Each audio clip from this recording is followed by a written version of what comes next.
નમસ્તે વિદ્યાર્થી મિત્રો, કેમ છો બધા? મજામાં ને? તો ચાલો હવે આપણે ભણીશું ધોરણ 4નું હિન્દી. તો બધા તૈયાર થઈ ગયા છો ને લખવા માટે, ભણવા માટે? સરસ. તો હવે આપ શું કરવાનું છે તો કે લીથામાં આગળ જુઓ, જે મેં તમને કાલે કહાની લખાવી હતી બરાબર ને, ત્યાર પછીનું પેજ છે એમાં આપણે લખવાનું છે. લીથામાં પેજ નંબર 49 ઉપર हाथीवाड़ू चित्र देखाय छे तमारा लीथामां, ए पेज जुओ बधाए कि चित्र में हाथी के कुछ अंग नहीं है, इन्हें पूर्ण कीजिए और चित्र में रंग भरिए. एटले के हाथीनुं चित्र आपेलुं छे एमां तमे जुओ कंईक अलग देखाय छे के हाथीमां क्या क्या अंग नथी, एनी पूंछड़ी नथी, एक पग नथी. तो जे अंग घटे छे ए तमारे पूरा करवाना छे. अहींया पण जो हाथीनी सूंढ छे ત્યાં પણ અધૂરું છે બરાબર ને, એટલે ત્યાંથી પૂરું કરવાનું છે. અહીંયા પૂંછડી છે એ પણ અધૂરી છે અને એનો પગ નથી, તો એ પૂરું કરવાનું અને પછી એમાં વ્યવસ્થિત સરસ મજાનો રંગ પૂરવાનો છે. હાથીએ ઉપર જો પહેરેલું છે, શણગારેલો હાથી છે, પગમાં પહેરેલા છે, એમાં સરસ મજાનો તમને ગમતો રંગ પૂરવાનો છે. પહેલા લીથામાં જો આ જે અધૂરું છે એ પૂરું કરાવી દઉં તમને. દોરવાનું છે ને એમાં લાઈન કરવાની પેન્સિલથી. શેનાથી? અહીંયા હાથીનો પગ છે. તો ચાલો આ જે રંગ પૂરવાનો છે એ તમારે હોમવર્કમાં કરવાનું છે. કાલે લીથા બતાવવા આવો ત્યારે હાથીમાં સરસ મજાનો રંગ પૂરેલો હોવો જોઈએ. અને હાથીના જે અહીંયા પૂંછડી છે એ તમને આવડે એવી સરસ મજાની હાથીની પૂંછડી દોરી નાખવાની છે બરાબર, પૂરી કરવાની છે. પછી અહીંયા હાથીનો પગ છે જે અહીંયાથી આમ કરવાનો અને આવી રીતે હાથીનો પગ છે તમારે પૂરો દોરવાનો છે. અને પગમાં અહીંયાથી જે ઝાંઝર પહેરેલું છે તો આવી રીતે હાથીનો પગ અને પછી અહીંયાથી આમ કરી અને આવી પૂંછડી દોરવાની છે હાથીની બરાબર. અને શું કરવાનું તો કે આમાં સરસ મજાનો રંગ પૂરવાનો છે તમારે. અહીંયા જો ડિઝાઇન કરેલી છે, હાથી એવું ગોળ ગોળ પગમાં પહેરેલું છે ને એવું પહેરાવાનું અને રંગ પૂરવાનો. આ વસ્તુ શું કરવાની છે હોમવર્કમાં. સમજાઈ ગયું બધાને? હવે ત્યાર પછીનો પ્રશ્ન છે, જો પ્રશ્ન નંબર 10. એમાં શું કરવાનું છે જો તો કે અનુલેખન કીજીએ. અનુલેખન એટલે શું કરવાનું તો કે જોઈ જોઈને લખવાનું. તો વાક્ય જે આપેલા છે એ પહેલા વાંચવાના. અનુલેખન કીજીએ મતલબ કે આ વાક્ય છે જોઈ જોઈને લખવાના સારા અક્ષરે. પેલું વાક્ય આપેલું છે, સતીશને કહા મેં અંબાજી જા રહા હું. તો પેલું વાક્ય છે લખેલું છે એ જોઈ જોઈને નીચે લખવાનું. લખો સતીશને કહા મેં अंबाजी जा रहा हूँ. सतीश ने कहा मैं अंबाजी जा रहा हूँ. ऊपर जे वाक्य लखेलू छे एवी ज रीते उपरथी जोईने नीचे लखवानुं छे. पछी बीजुं वाक्य लखेलू छे कि तुम अभी कहाँ जा रहे हो. तो वाक्य लखो अहींया.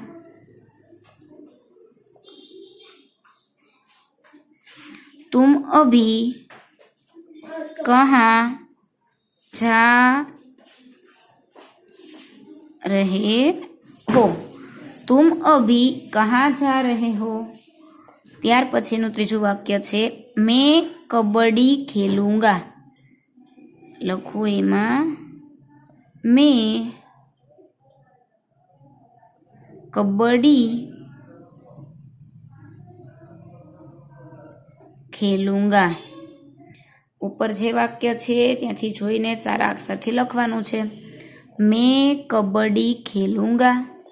ત્યાર પછી વાક્ય નંબર 4 આપેલું છે કે मैदान में एक भी लड़का नहीं है. લખો વાક્ય मैदान में एक भी लड़का नहीं है, मैदान में एक भी लड़का नहीं है। ચાલો લખાઈ ગયું વાક્ય. સરસ. તો આપેલા 4 વાક્ય છે વ્યવસ્થિત સારા અક્ષરે જોઈને તમારે નીચે લાઈન આપેલી છે તેમાં લખવાના છે, બરાબર. તો ચાલો આ પાઠ આપણો અહીંયા પૂરો થાય છે. હવે લીથામાં આગળના પેજ ઉપર નવો પાઠ છે. તો લીથામાં જુઓ પાઠ નંબર 6, ટપકા કા ઘર કહાની છે, એક વાર્તા છે. શું છે? ટપકા કા ઘર, જે તમને હું તમારી નોટબુકમાં લખાવીશ. શા માટે? તો કે પાઠ્યપુસ્તક નથી ને, એટલા માટે આ કહાની છે તમને નોટબુકમાં લખાવીશ, તમારે લખવાની છે. પછી તમને એના પ્રશ્ન જવાબ લીથામાં લખવાના. તો ચાલો બધાએ નોટબુકમાં પહેલાં લખવાનો છે પાઠ જે છે કહાની એટલે કે વાર્તા છે. ટપકા કા ઘર છે એ શેના વિશેની કહાની છે, વાર્તા? તો કે એક ડોશીમાં છે એ ખૂબ જ ગરીબ હોય છે અને વરસાદને એમને ક્યાં રહેતા હોય છે? ડોશીમાં એક ઝૂંપડીમાં રહેતા હોય છે અને એમના ઘરમાં જે પાણી ટપકતું હોય છે એના લીધે પરેશાન થઈ ગયા હોય છે. એટલે એ પોતાની વાત કરતા હોય છે અને કેવી રીતે જીવે છે એની કહાની છે, બરાબર. તો એમાં પાઠનું નામ શું છે? ટપકા કા ઘર. ટપકા એટલે કે ટપકવું, જે ઘરમાં પાણીનું ટપકતું, ઝૂંપડીમાં રહેતા હોય, વરસાદ આવે તો શું થાય? પાણી ટપકે છે ને, એના લીધે ડોશીમાં છે પરેશાન થઈ જાય છે. તો એમાં આગળ લખો કે इस कहानी में गरीबी और कष्ट से जूझती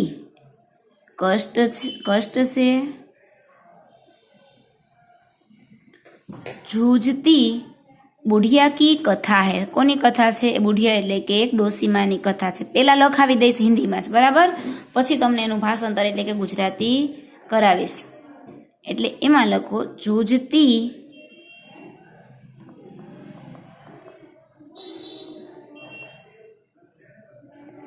बुढ़िया की कथा है.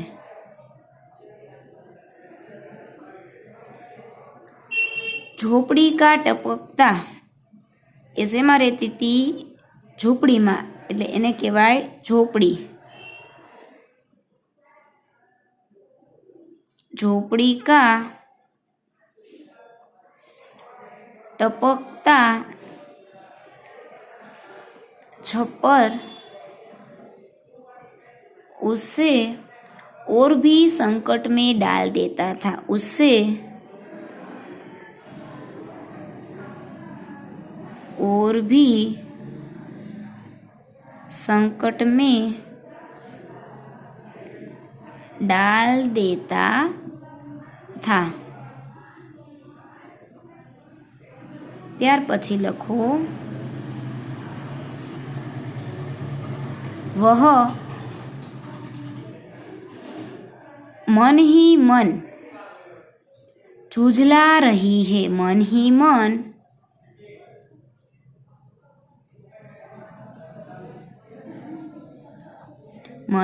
मन झुझला રહી હે. ચાલો એક પેરેગ્રાફ લખવાનો છે, આ પૂરો થયો. ત્યાર પછી બીજો પેરેગ્રાફ કરીને હું જેવી રીતે લખું એવી જ રીતે તમારે નોટબુકમાં લખવાનું છે. ત્યાર પછી લખો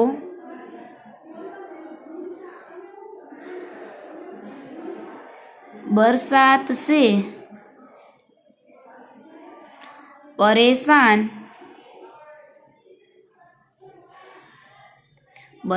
से परेशान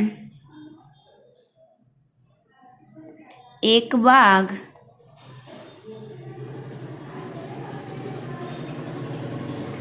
बुढ़िया की झोपड़ी के पास बुढ़िया की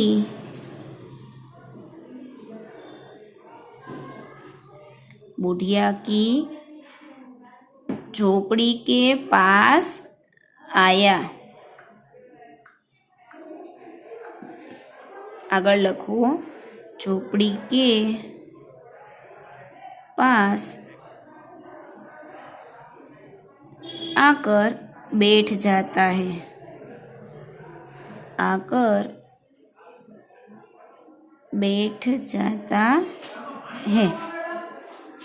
ત્યાર પછી લખો बुढ़िया की बातें सुनकर बुढ़िया की बातें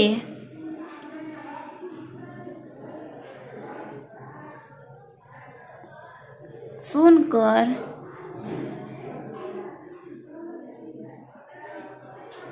अनजान भय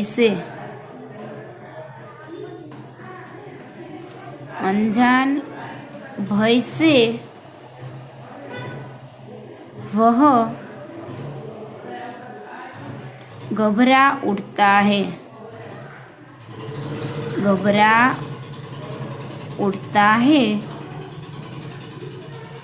और भाग जाता है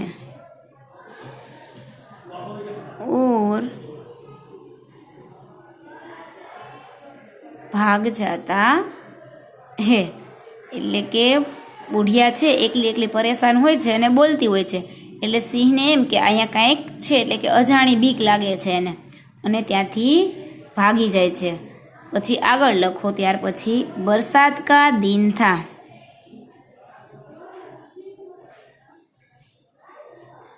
बरसात का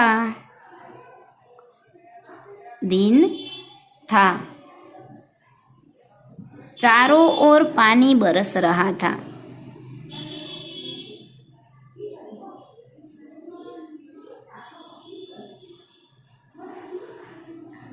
चारों ओर पानी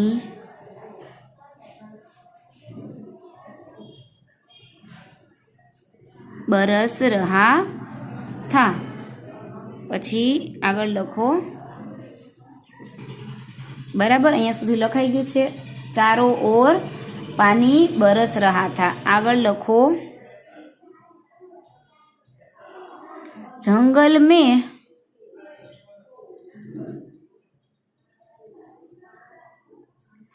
बुढ़िया का घर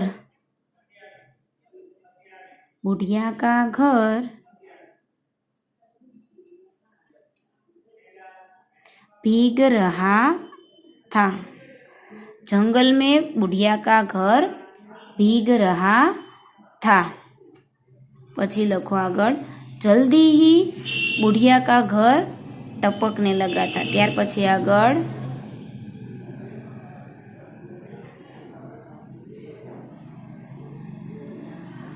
जल्दी ही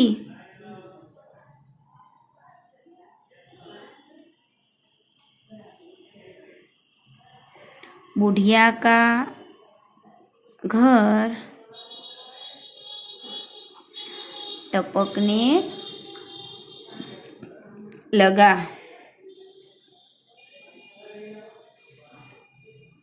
बुढ़िया परेशान हो उठी। बुढ़िया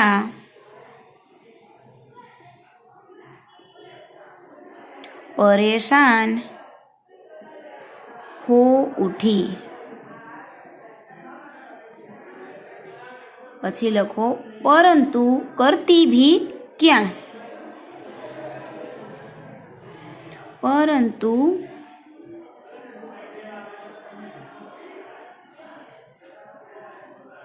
करती भी क्या।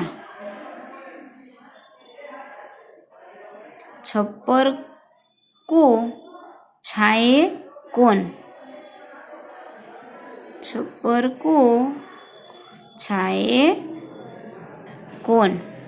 प्रश्नार्थ के बुढ़िया छे एमनु छे छतमांथी पाणी टपकतुं हतुं तो एमने कोण ई के ढांकवा छाए एटले के ढाके कोण। पछी आगळ लखो थोड़ी देर में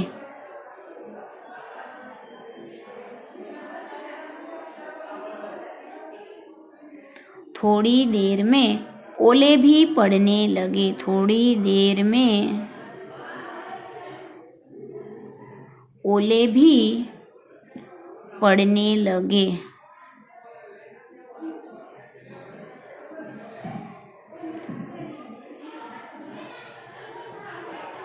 बेर बराबर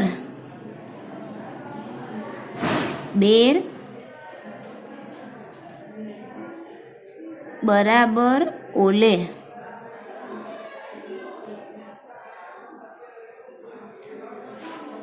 उधर एक बाघ ओले की मार से परेशान हो उठा।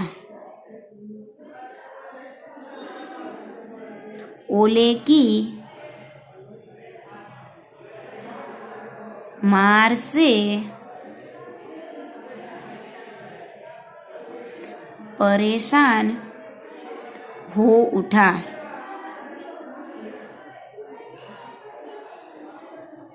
परेशान हो उठा। कूदते फांदते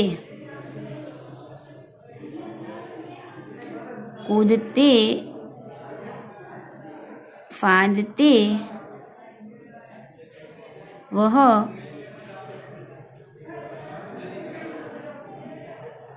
बुढ़िया के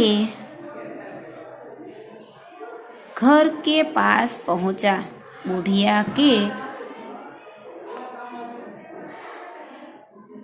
घर के पास पहुंचा।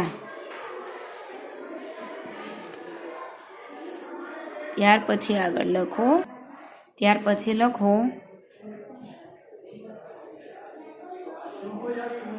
बुढ़िया अंदर चावल पका रही थी।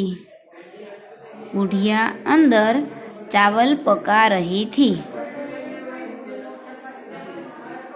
चूल्हे पर पानी लखो। चूल्हे पर पानी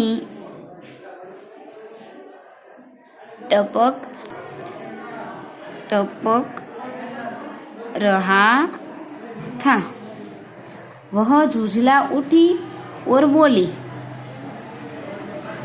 वह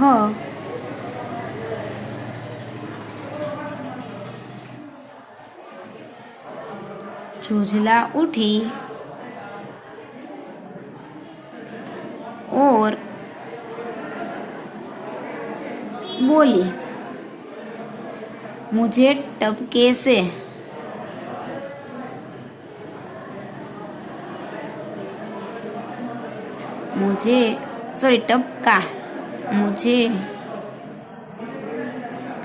टपका से इतना डर लगता है। मुझे टपका से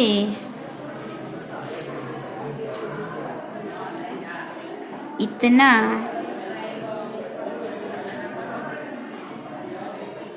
डर लगता है।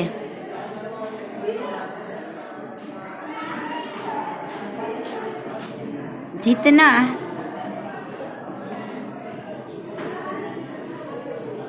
बाघ से भी नहीं। बाघ से भी नहीं। चलो અહીંયા સુધી લખાઈ ગયું। હવે પછી આગળ ચાલો ત્યાર પછી લખો બાઘને સોચા।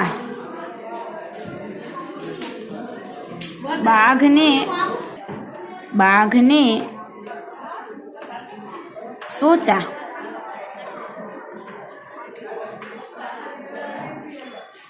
बुढ़िया मुझसे तो नहीं डरती। बुढ़िया मुझसे तो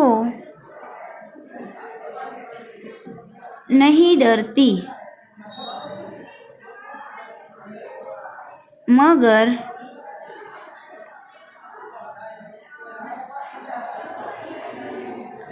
टपका से डरती है। मगर टपका से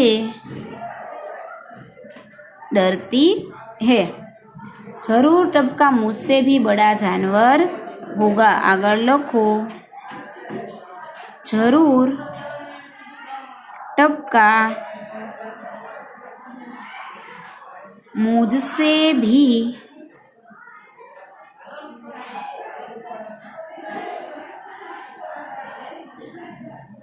बड़ा जानवर होगा। बस इतना सोचते ही बाघ લખો આગળ બસ इतना सोचते ही बाघ घबराया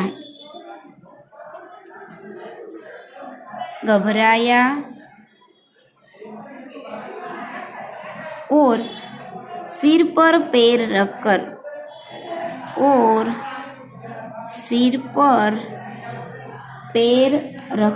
भाग गया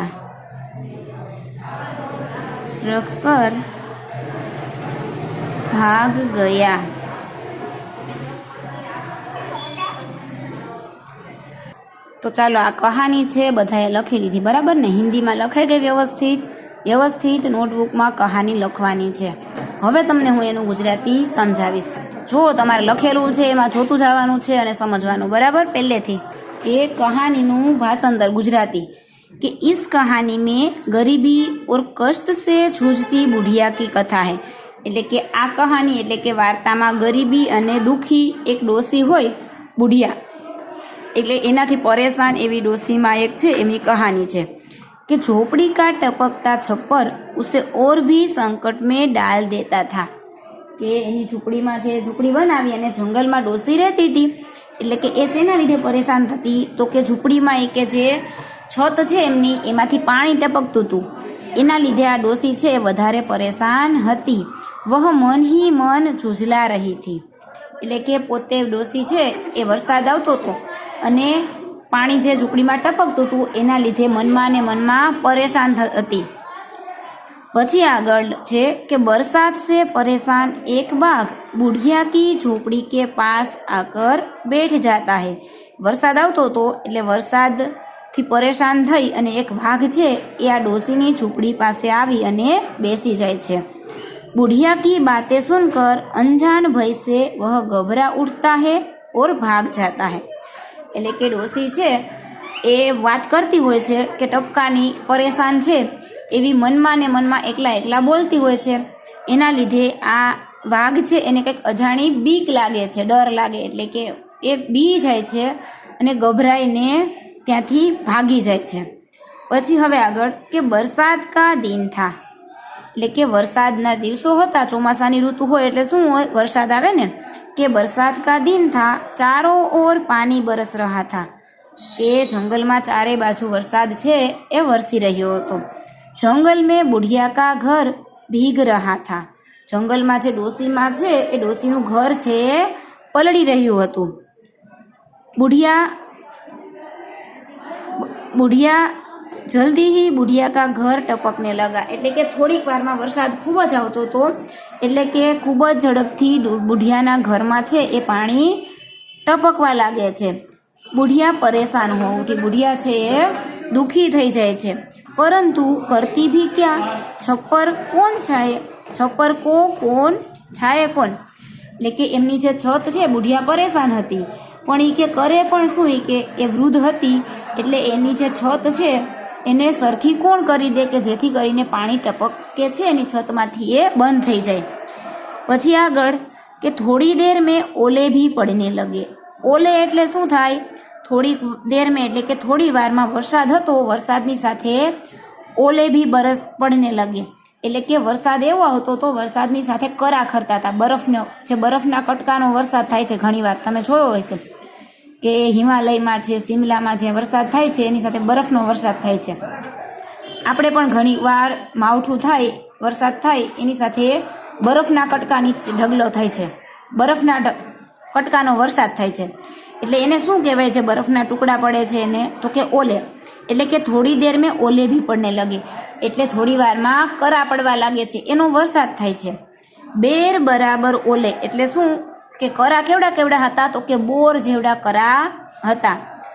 ઉધર એક બાઘ ઓલે કી માર સે પરેશાન હો ઉઠા, એટલે કે એક બાજુ આ એક વાઘ છે એ ઓલે કી માર એટલે કે બરફના જે કરા પડે છે, કરાનો વરસાદ થાય છે એનાથી આ વાઘ છે એ પરેશાન થઈ જાય છે. કૂદતે ફાંદતે વહ બુઢિયા કે ઘર કે પાસ પહોંચા, એટલે કે દોડતો વાઘ છે આ ઝૂંપડી પાસે જઈને પહોંચી જાય છે, ઊભો રહી જાય છે. કે કરા છે એ વાઘને વાગે, શરીરમાં લાગે ને, આપણે વરસાદના છાંટા આપણે લાગે છે તો વરસાદ છે કરાનો થતો, બરફના ટુકડાનો, એટલે કે એનાથી વાઘ પરેશાન થઈ જાય છે અને દોડતો દોડતો કૂદતો ડોસીના ઘર પાસે આવી જાય છે। બુઢિયા અંદર ચાવલ પકા રહી थी। બુઢિયા શું કરતી હતી તો કે એની ઝૂંપડીની અંદર ચાવલ એટલે કે ભાત બનાવી રહી હતી। ચૂલ્હે પર પાણી ટપક રહા था। ચૂલા ઉપર શું થતું હતું, એની ઝૂંપડીમાં ટપકતું હતું ને પાણી, જેના લીધે પરેશાન હતી, એટલે કે ચૂલા ઉપર પાણી જે ટપકી રહ્યું હતું। વહ ઝૂઝલા ઉઠી ઓર બોલી, કે તે પરેશાન થઈ જાય છે અને બોલે છે કે મુझे टपका से इतना डर लगता है जितना बाघ से भी नहीं। એટલે કે આ પાણી ટપકે છે એનાથી ડોસી એટલી બધી પરેશાન થઈ ગઈ હતી તો ડોસી એવું બોલે છે કે મને કે આ ટપકાથી એટલી બીક લાગે છે કે જેટલી બીક મને વાઘથી પણ નથી લાગતી। તો આગળ પછી જોયું શું લખ્યું છે, બાઘને સોચા, બાઘ વિચારે છે। આ સાંભળીને ડોસી જે ભાત બનાવે છે અને એકલી બોલતી હોય છે એટલે વાઘ સાંભળે છે અને પછી વિચારે છે કે બાઘને સોચા, बुढ़िया मुझसे तो नहीं डरती मगर टपका से इतनी डरती है। કે વાઘ શું વિચારે છે કે આ ડોસી કે મારાથી તો ડરતી નથી મગર કે પરંતુ આ ટપકા છે એનાથી એટલી ડરે છે। ડોસીને આ વાઘને ખબર નહોતી કે ટપકા શું છે, બરાબર ને, એટલે કે જરૂર टपका मुझसे भी बड़ा जानवर होगा, बस इतना सोचते ही बाघ घबराया और सिर पर पैर रखकर भाग गया। એટલે કે વાઘ વિચારે છે કે આ ડોસી કે મારાથી નથી બીતી, કે હું એક જંગલી પ્રાણી છું, બધાને મારીને ખાઈ જાય છે ને વાઘ, છતાં પણ કે ડોસી મારાથી નથી બીતી એટલી કે આ ટપકાથી બીવે છે કે એમ, તો કે જરૂરી કે આ ટપકા છે એ મારાથી પણ કોઈક મોટું જાનવર હશે કે અંદર। બસ આટલું વિચારી અને વાઘ છે એ ડરી જાય છે અને ગભરાઈ અને સિર પર પેર રખકર એટલે કે ખૂબ જ ઝડપથી મોટા પગે દોડવા લાગે છે, બી જાય છે, ડરી જાય છે અને ત્યાંથી વાઘ છે એ ભાગી જાય છે। તો આ કહાની છે અહીંયા પૂરી થઈ છે, બરાબર। બધાએ વ્યવસ્થિત લખવાની છે અને સમજવાની છે। હોમવર્કમાં શું કરવાનું તો કે આ કહાની મેં તમને લખાવી છે એ જ વ્યવસ્થિત ફરી વખત તમારે લખવાની છે, બીજા પેજમાં સમજાઈ ગયું હોમવર્ક। Thank you.